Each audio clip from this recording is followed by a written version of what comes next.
সাগরে ভ্রমণের সময় আস্ত নৌকাসহ এক যুবককে গিলে ফেলে বিশাল আকার এক তিমি। কিছুক্ষণ পর আবারও উগরে বাইরে বের করে দেয় তাকে। অক্ষত অবস্থায় তিমির পেট থেকে ছেলের বেঁচে ফেরার অবিশ্বাস্য এই দৃশ্য ধরা পড়ে পেছনে থাকা বাবার ক্যামেরায়। চিলির পাতাগোনিয়া অঞ্চলে সম্প্রতি ঘটে যাওয়া ঘটনাটি বিশ্বজুড়ে তুলেছে ব্যাপক আলোড়ন। নেটিজেনদের অনেকেই বলছেন সরাসরি সৃষ্টিকর্তার মিরাকল, আবার অনেকেই খুঁজছেন বৈজ্ঞানিক ব্যাখ্যা। হাফিজুল ইসলামের ডেস্ক রিপোর্ট।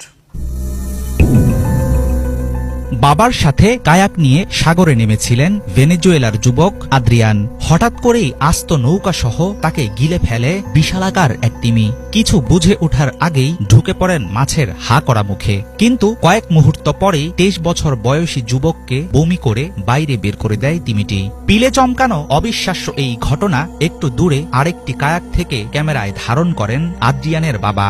ভয়ঙ্কর অভিজ্ঞতার এমন দৃশ্য ঝড়ের গতিতে ছড়িয়ে পড়ে ইন্টারনেটে। দক্ষিণ আমেরিকার দেশ চিলির পাতাগোনিয়া উপকূলের মেগেলান প্রণালীতে নৌভ্রমণের উদ্দেশ্যে বাবা দাল সিমানকাসের সাথে সাগরে নেমেছিলেন ছেলে আদ্রিয়ান। ইগল বে নামের একটি এলাকা পার হওয়ার সময় পেছন থেকে শব্দ শুনতে পান বাবা। তাকিয়ে দেখেন ছেলে নেই। ঢেউয়ের দৃশ্য ধারণ করার জন্য কায়াকের পেছনে লাগানো ক্যামেরায় তখন ধরা পড়ে বিশালাকার তিমির তাক লাগানো কর্মকাণ্ড। নৌকা নিয়ে অ্যাডভেঞ্চারে বেরিয়ে এমন দুঃস্বপ্নের মুখোমুখি হতে হবে সেটা হয়তো তাদের কল্পনাতেও ছিল না। সেকেন্ডের মাঝেই আমি বুঝতে পারলাম কিছু একটার মুখের ভেতরে আছি, হয়তো এটা আমাকে খেয়েই ফেলেছে। একটা খুনে অর্কা তিমি কিংবা সমুদ্রের কোনো দানব হতে পারে। চোখ খোলার পর বুঝতে পারলাম আমি তিমির মুখের ভেতরে আছি। চারপাশে কেবল গাঢ় নীল ও সাদা রঙের অন্ধকার। ভাবছিলাম যদি এটা আমাকে গিলে ফেলে তাহলে আমি কি করব। তখন তো আর তিমিটাকে থামাতে পারবো না। কতটা গভীরে আছি সেটা জানা ছিল না। কতক্ষণ নিঃশ্বাস ধরে রাখতে পারবো সেটা নিয়ে একটু ভয় পেয়েছিলাম। মাত্র 2 সেকেন্ডের মধ্যে শূন্যে উঠে গেলেও আমার মনে হচ্ছিল অনেক সময় লেগেছে।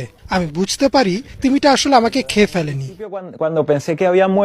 তিমির পেট থেকে অক্ষত বের হওয়ার মধ্য দিয়ে আদ্রিয়ান যেন পেয়েছেন নতুন এক জীবন। তবে ঘটনার সময় বাবাকে নিয়ে ভয়ে ছিলেন তিনি। ভেবেছিলেন হয়তো আর বেঁচে ফিরতে পারবেন না। ঠান্ডা পানির কারণে হাত পা জমে সাগরেই হবে তাদের সলিল সমাধি। ছেলের এমন অবিশ্বাস্য ঘটনা নিজের চোখে দেখে কেমন অনুভূতি হয়েছিল দাল সিমানকাসের? পেছনে ফিরে তাকিয়ে আমি আদ্রিয়ানকে দেখতে পেলাম না। সেকেন্ডের জন্য চিন্তায় পড়ে গিয়েছিলাম। একটু পর তাকে দেখলাম পানির নিচ থেকে উঠে আসতে। এর পেছনেই বিশালাকার একটি আকৃতি দেখে মনে হয়েছে তিমিই হবে। তখন তিমির পিঠ ও পাখনা দেখা যাচ্ছিল, তখনও সরাসরি চোখে পড়েনি। আমি নার্ভাস হয়ে গিয়েছিলাম। পরে